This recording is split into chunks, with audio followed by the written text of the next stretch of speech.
Hi friends, welcome to our channel Simple Study Tamil, Making Study Simple.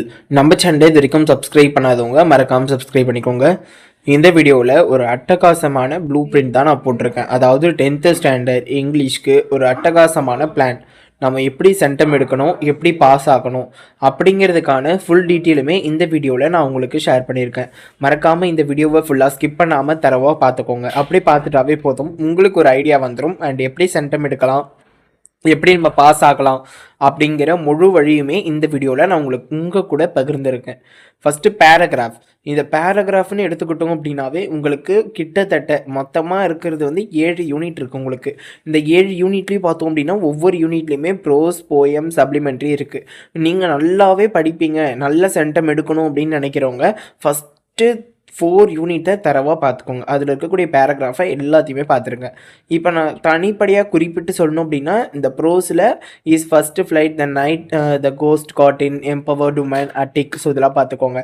அதே poem பார்க்கணும் அப்படின்னு நினச்சிங்கன்னா life, grumble family and the ant and the cricket பார்த்துக்கோங்க. அதே supplementary பக்கம் வந்தோம் அப்படின்னா the tempest, zigzag, the story of Mulan, the aged mother. So இந்த நாளத்தையும் பார்த்துக்கோங்க. அதுலேயும் இந்த முக்கியமான ஒரு கொஷின் சிக்ஸாக். ஸோ இதெல்லாம் நம்ம டிஸ்கஸ் பண்ணுவோம் இந்த வீடியோவில். லேட்டராக நம்ம டிஸ்கஸ் பண்ணலாம் எப்படிலாம் பேராகிராஃப் படிக்கணும் அப்படிங்கிறத. ஃபஸ்ட்டு இந்த 1 மார்க்ஸ் பார்ட் 1 பொறுத்தளவு உங்களுக்கு இங்கிலீஷ்க்கு ஒரு குறிப்பிட்டு ப்ளூ பிரிண்ட் போட்டிருக்கேன். ஸோ இந்த வீடியோ கீழே நான் டிஸ்கிரிப்ஷனில் இந்த பிடிஎஃப்கான லிங்க்கை வந்து கொடுக்குறேன். அதை யூஸ் பண்ணிக்கோங்க. அதை நல்லா பிரிண்ட் அவுட் போட்டுட்டு நான் இந்த வீடியோவில் சொல்கிற மாதிரியே கேட்டுட்டு வாங்க, ஓகேவா? ஃபஸ்ட்டு இந்த பார்ட் 1 எப்படி நம்ம 1 மார்க்ஸை அணுகணும் அப்படிங்கிறத நான் சொல்லிடுறேன். ஸோ ஃபஸ்ட்டு 1லேருந்து 3 கொஷின் என்ன கேட்பாங்க அப்படின்னா சினானியம்ஸ் 3 மார்க்ஸுக்கு, 4 to 6 வந்து ஆண்டோனியம்ஸ் கேட்பாங்க 3 மார்க்ஸுக்கு, 7th ஒன் வந்து singular plural, 8th one prefix suffix, 9th one abbreviation and acronyms, 10th one phrasal verbs, 11th one compound words, 12th one preposition, 13th one tenses and 14th one linkers. So இந்த grammars எல்லாத்தையுமே தரவாக நீங்கள் பார்த்துக்கணும். And இந்த சிங்குலர்லேருந்து இந்த tenses வரைக்குமே உங்களுக்கு 1 mark question தான், ஓகேவா? மொத்தமாக 14 மார்க்குக்கு உங்களுக்கு 1 மார்க் கேட்பாங்க. இதெல்லாம் எதில் கவர் பண்ணணும் அப்படின்னு கேட்டிங்க அப்படின்னா, ஒரே வழி இது வரைக்கும் நான் அனலைஸ் பண்ணதில் வச்சு நான் சொல்கிறது என்ன அப்படின்னா, வே டு சக்ஸஸ் கைடில் இருக்கக்கூடிய அந்த கவர்மெண்ட் எக்ஸாம் கொஷினை தரவாக பார்த்துட்டு போனாவே போதும். ஏன்னா பிகாஸ் நான் இந்த ப்ரீவியஸ் இயர் வந்து இங்கிலீஷ் நான் ஹேண்டில் பண்ணும்பொழுது ஸோ இந்த வே டு சக்ஸஸ் கைட்லேருந்து தான் இந்த கவர்மெண்ட் எக்ஸாம் கொஷின் தான் ஆண்டனியம், சினானியம்ஸ் இதுமாதிரி ஒவ்வொரு கிராமருக்குமே நான் அதை ஒரு எக்ஸாம்பிளாக வச்சு எடுத்தேன் எல்லாருக்கும். ஸோ அப்படி எடுக்கும்பொழுது அதுலேருந்தே ஒரு சில கொஷின்ஸ் எல்லாமே வந்துருச்சு. ஒரு சிலதுன்னு சொல்ல முடியாது, முக்கால்வாசி அதுலேருந்தே நம்ம கேட்டிருந்தாங்கன்னே சொல்லலாம். ஸோ அப்போ அப்படி இருக்கும்பொழுது நம்ம வே டு சக்ஸஸில் இந்த கவர்மெண்ட் எக்ஸாம் கொஷினை கவர் பண்ணாவே போதும். ஓவராலாக 1 மார்க்ஸ் நம்ம பண்ணிட முடியும். இந்த பார்ட் 2 பொறுத்த வரைக்கும் உங்களுக்கு ப்ரோஸ் 2 மார்க்ஸ் இம்பார்ட்டன்ட் சொல்லியிருக்கேன். அண்ட் பொயட்டிக் லைன்ஸும் இந்த வீடியோவில் சொல்லியிருக்கேன். Active voice, passive voice, direct and indirect speech, punctuation, simple, compound, complex, rearrange the jumbled words, road maps இதெல்லாம் தரவாக பார்த்துக்கோங்க.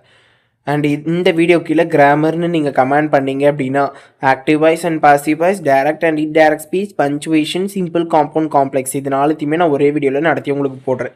ஸோ இதுக்குன்னு நிறைய டிப்ஸ் அண்ட் ட்ரிக்ஸ் இருக்குது. ஸோ அதை வந்து நான் ரிவீல் பண்ணுறேன் உங்களுக்காக.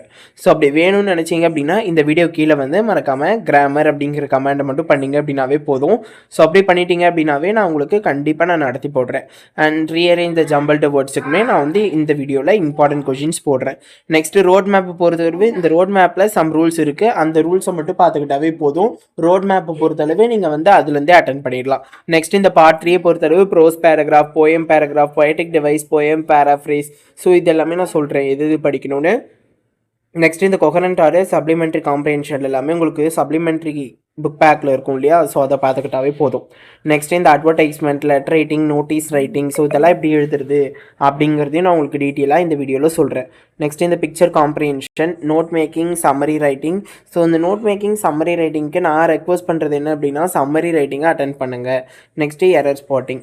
நெக்ஸ்ட் இந்த பார்ட் 4 பொறுத்தளவு மெமரி போம் இருக்குது, ஹின்ஸ் டெவலப்மெண்ட் இருக்குது அண்ட் ஜென்ரல் காம்ப்ரிஹென்ஷன். ஸோ இதெல்லாமே பார்த்துக்கிட்டாவே ஓவராலாக நம்ம இங்கிலீஷில் சென்டம் எடுக்கலாம். அண்ட் இப்போ இம்பார்ட்டன்ட் கொஷின்ஸ் பார்ப்போம். ஸோ இந்த பிடிஎஃப் வந்து நான் லிங்க் டிஸ்கிரிப்ஷன் கொடுக்குறேன். அதை யூஸ் பண்ணி அதை பிரிண்ட் அவுட் போட்டு வச்சுக்கோங்க, ஓகேவா? பிரிண்ட் அவுட் போட்டுக்கிட்டு இப்போ ஃபார் எக்ஸாம்பிள் நான் ஏதாவது ஒன்று கம்ப்ளீட் பண்ணிட்டேன் அப்படின்னா அந்த கம்ப்ளீட்டட் பாக்ஸில் வந்து நீங்கள் டிக் பண்ணிக்கலாம், ஓகேவா? நெக்ஸ்ட் இப்போ வந்து பப்ளிக் எக்ஸாம் 2026க்கான இம்பார்ட்டன்ட் கொஷின்ஸ் பார்ப்போம் இங்கிலீஷ்.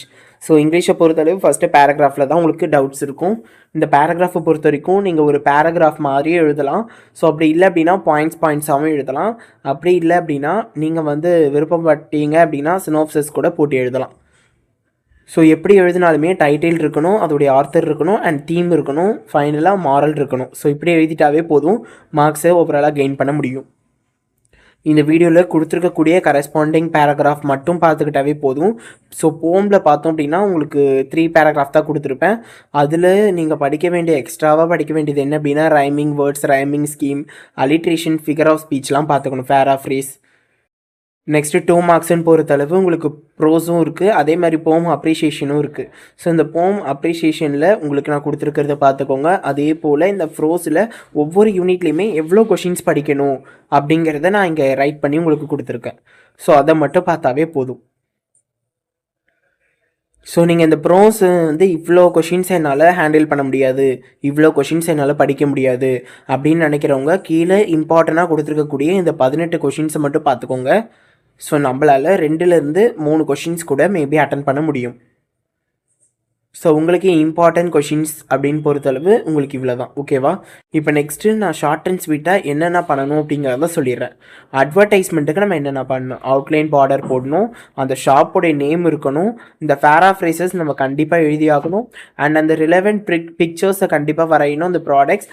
நெக்ஸ்ட்டு அட்ரஸ் வந்து இந்த ஷாப்போடைய அட்ரஸ் வந்து நமக்கு பாட்டமில் இருக்கணும். நோட்டீஸ் ரைட்டிங் என்ன ஃபார்மேட் அப்படிங்கிறத பார்த்துக்கோங்க. அதே போல் லெட்டர் ரைட்டிங்க்கு யார் யாருக்கு எப்படிலாம் லெட்டர் கொடுக்கணும் அப்படிங்கிறதையும் நான் வந்து உங்களுக்கு கொடுத்துருக்கேன். நெக்ஸ்ட்டு பார்த்தோம் அப்படின்னா சம்மரி ரைட்டிங். இந்த சம்மரி ரைட்டிங்கை பொறுத்தளவு நீங்கள் ரஃப் காப்பி கொடுக்கணும், ஃபேர் காப்பி கொடுக்கணும். ரஃப் காப்பிக்கு ஹெட்டிங் கொடுக்கணும், ஃபேர் காப்பிக்கு ஹெட்டிங் கொடுக்கணும்.